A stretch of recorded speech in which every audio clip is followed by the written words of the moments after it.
I am Delegate Lily Chi, and I am proud and excited to come before you today with national voting rights advocates and voters across Maryland to call for open primary elections in Maryland. I want to give my special appreciation for one of your members, Delegate Stuart Schmidt, for his leadership on this bipartisan bill. In 2018, I ran for state delegate in District 15 in Montgomery County, which has the state's highest concentration of Asian American populations. It should have been a huge cultural advantage for me, yet most of those voters were unaffiliated, making them ineligible to vote in Maryland's closed primary elections. Since the primary elections were the only competitive elections in our deep blue Montgomery County, those voters were essentially shut out of the election that would decide the outcomes, which is the Democratic primary election. As I stated in my Baltimore Sun op-ed back in November, our campaign had to launch a separate campaign to micro-target first-time immigrant voters to convince them to change party affiliation so their votes would matter in an election system not designed for them. We were proud of what we accomplished, but we shouldn't have to do that, nor should we force people to join a political party to make their votes count. HB 496 modernizes Maryland's outdated primary election system by allowing unaffiliated voters, often referred to as independents, to vote in party primaries without requiring them to affiliate with a party. Under this bill, a voter may request either the independent ballot or a major party ballot. Maryland is now home to about 1 million independent voters, which is about 1 in 4 registered voters. Think about this, 1 million. It's a staggering number in the small state with only 4 million registered voters. And the number is accelerating. Over the last 15 years, the Democratic and Republican parties' voter registration numbers have stagnated or even declined, while independent voters nearly doubled. In fact, Maryland added 50,000 independent voters just last year, while the two parties lost a combined about 40,000 voters in just 1 year. This reflects a national trend. About half of Americans now identify themselves as independents. This should be a wake-up call for both major parties to make ourselves more relevant to the growing number of people in the middle.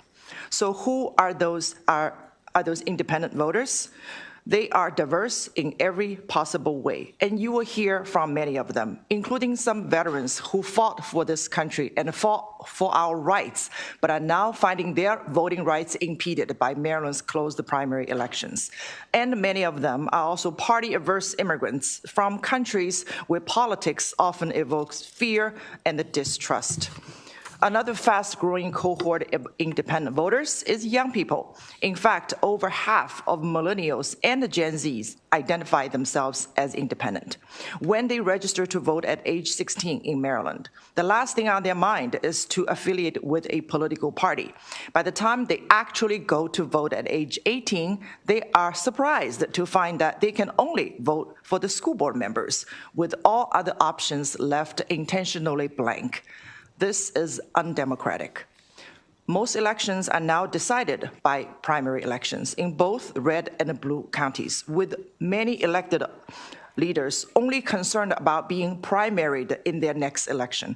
It is an unhealthy dynamic that rewards party purity and echo chambers on both sides, with voices in the middle silenced, and candidates having no incentive to seek the middle ground. A common argument against open primaries is that they are parties' nomination process.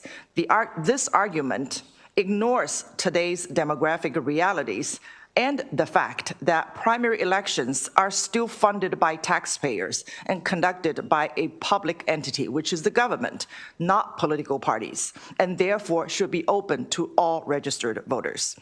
Another concern is that someone might game the system by remaining independent, allowing them the flexibility to choose a ballot or pick the weakest candidates in the other party's primaries.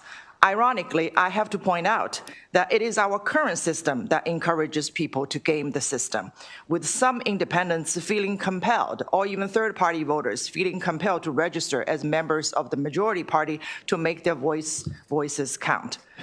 One only needs to look at our next-door neighbor, Virginia, which has an open primary system, to see how this could work for a state. Nationally, about 2/3 of the states already have open primaries, so Maryland is in the minority. Over the years, Maryland has expanded voting centers and voting hours, installed drop boxes, and made mail-in voting permanent. Yet these measures simply made it easier for existing voters to cast their ballots without allowing more voters to vote in elections that matter. This flies in the face of a state that prides ourselves on being inclusive and progressive. At a time when both parties are struggling to remain relevant to a dwindling number of engaged voters, our way forward is not to shut out new voters, but to invite them into our democratic process as much as possible. Disenfranchised voters can lead to apathy, frustrations, anger, and weakens our democracy and tears our communities apart. There's a new op-ed today in the Baltimore Sun by the former Maryland Democratic Party Chair Terry Learman on this very issue. I am glad many in our party are now waking up, as well as the members of the minority party, to this new dynamic that we must confront. Another election is upon us, and we know for fact that tens of thousands of more Marylanders will be disenfranchised this year than just 2 years ago or 4 years ago. Voting rights are civil rights. Making our elections more democratic is fundamental to our rights as Americans and should be the new frontier of our civil rights movement.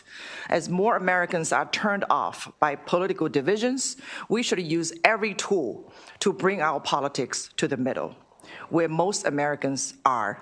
And the best way to achieve this is by bringing the middle into politics. Thank you.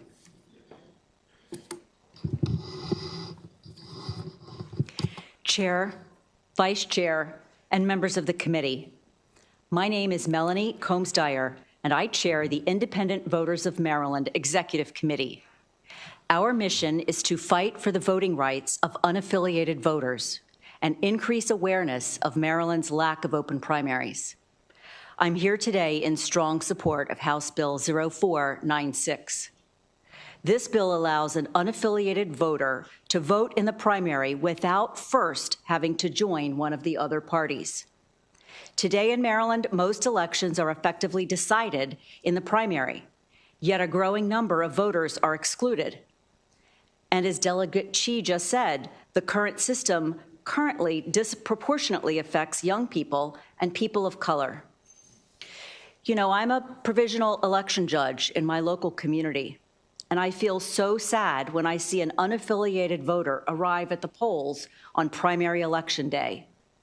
They end up at my station because they didn't realize that for primary elections, Maryland state law excludes all voters except those who are registered Republicans or registered Democrats. I have to watch these unaffiliated voters place their completed ballots in my provisional ballot bag. I know that their ballot most likely will not be counted. Today's system is just unfair. HB 0496 is a practical modernization of Maryland's election laws, and I respectfully urge each of you to support this bill. Thank you. Chair Wells and members of the committee, my name is Jeremy Gruber. I'm the SVP of Open Primaries. We're a national nonpartisan organization dedicated to more open elections. I want to thank you for the opportunity to submit testimony in favor of HB 496. During this hearing, I know you'll hear from a number of independent Marylanders with a simple but profound request: let us vote. I'd like to provide some context for that request. As Delegate Chi already mentioned, there are close to 1 million registered independent voters in Maryland who are barred by law from voting because of closed primaries. To put that in context, that's more voters than exist of all political persuasions, Democrat, Republican, Independent, altogether, in 9 states, including neighboring Delaware. The explosion of independent voters is a nationwide phenomenon. They are already the largest group of registered voters in 10 states and the second largest group of registered voters in most others. Maryland is no exception. Just last year, both parties lost a combined 50,000 members, while independents grew by an equal amount. Independents in the state of Maryland are by far the fastest growing group of voters. That's why 36 states have already opened primary elections to independent voters. These are blue states like New Mexico, red states like Texas, and purple states like North Carolina. Maryland is one of only a handful of states left in this country that remain closed to independent voters.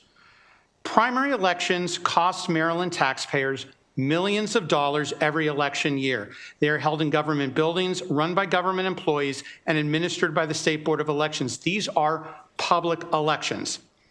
Independence will continue to grow in Maryland whether or not you advance this bill. As Rahm Emanuel wrote in a Wall Street Journal editorial just last week, it's time for both parties to wake up, as independence will be a durable part of any majority moving forward. In fact, the only question before you today, whether or not you advance this bill, is whether you're prepared to build bridges to independent voters, as Rahm Emanuel suggested last week, or get left behind. That's why this is such an important bill, and I hope you'll advance it. Thank you. Good afternoon. My name is Mike Pelletier. I'm a Navy veteran, a Anne Arundel County resident, and the volunteer leader of Veterans for Maryland Voters. In the Navy, I was taught that our loyalty belongs to the Constitution and the American people. We operate above the political fray, even when those politics directly impacted our lives. For many veterans, staying independent is a continuation of that mission, a refusal to let a partisan platform dictate our service. This principle has left nearly 1 million of our neighbors on the sidelines. This is devastating because in Maryland, the primary is the election. In 2022, 84% of our partisan races were effectively decided in the primary. If you're locked out of the primary, you're effectively disenfranchised from the only part of the process where your vote actually influences the outcome. Critics argue that primaries are private party business, but we are discussing elections for public office, not internal party committees. These seats represent every one of us. We also hear that reaching independent voters requires too many resources. Our response is simple: we're worth it. By engaging them, we get more effective candidates who must represent the whole community, not just a partisan base. Finally, we should not continue to sideline 1 million people to guard against a phantom party rating threat that research proves is negligible, especially when the current system already encourages that behavior. If we choose to maintain the status quo and keep these primaries closed, we are telling our neighbors, including the veterans who defended our democracy, that their voices don't count until the outcome has already been determined. It is time to give Marylanders a real choice and put country over party. We ask for a favorable recommendation on HB 496. Thank you.